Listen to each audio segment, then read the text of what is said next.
Pemirsa, pemerintah Provinsi Bali resmi menerbitkan Instruksi Gubernur Nomor 5 Tahun 2025 tentang larangan alih fungsi lahan pertanian ke sektor lain.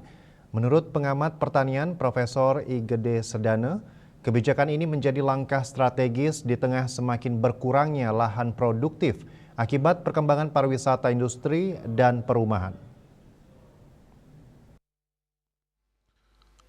Lebih lanjut, Profesor I Gede Sedana menyatakan instruksi tersebut ditujukan kepada pemerintah kabupaten dan kota di seluruh Bali. Oleh kota dan bupati diminta tidak melakukan maupun menyetujui perubahan peruntukan terhadap lahan pertanian pangan berkelanjutan LP2B dan luas baku sawah LBS yang sudah diatur dalam RT RW dan RDTR masing-masing daerah. Profesor Sedana yang juga Rektor Universitas Dwi Jeno Denpasar menegaskan bahwa larangan ini merupakan langkah mendesak untuk menghentikan arus alih fungsi lahan pertanian yang terus meningkat. Ia menilai pembangunan yang tidak terkendali berpotensi mempersempit lahan produktif yang selama ini menjadi penopang kebutuhan pangan masyarakat Bali. Jadi kalau memang pemerintah sudah menetapkan itu lahan hijau misalnya, jadi tata ruangnya sudah ditetapkan, maka itu wajib hukumnya bagi pemerintah Kota Denpasar, pemerintah kabupaten untuk melarang apapun di sana. Paling di awal adalah tidak memberikan izin. Kalaupun kemudian terjadi pelanggaran, disitulah letaknya kewibawaan pemerintah harus berani menindak.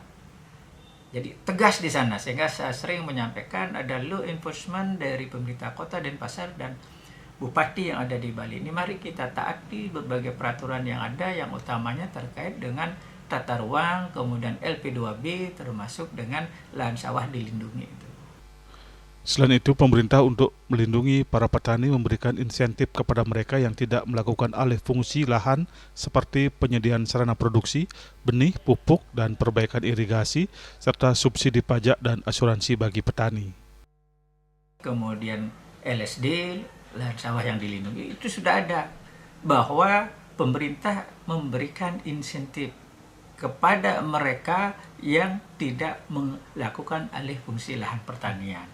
Apa insentifnya? Nah, mulai dari awal misalnya penyediaan sarana produksi. Ada benih, ada pupuk. Kemudian ada lagi misalnya apa? Irigasinya.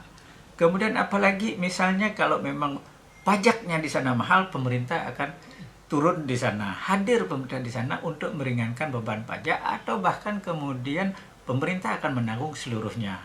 Jadi pajak tetap ada, tetapi pemerintah yang hadir di sana. Lalu apalagi misalnya kalau memang ada misalnya asuransi pertanian yang dikenakan di sana, atau petani-petani yang mengelola lahan sawahnya untuk sektor pertanian khususnya padi ini, maka pemerintah pun akan membayarkan subsidi preminya yang saat ini sebenarnya sudah diberikan subsidi. Nah, kalaupun memang harus 100%, pemerintah pun juga akan hadir di sana, sehingga ada insentif bagi siapapun pemilik lahan itu agar mereka pun juga memberikan manfaat. Instruksi ini dilatar belakangi komitmen pemerintah provinsi untuk mewujudkan kedaulatan pangan, menjaga ketersediaan lahan pertanian produktif, dan memastikan keseimbangan ruang agar Bali tidak kehilangan lahan sawah strategis. Winato, Bali TV.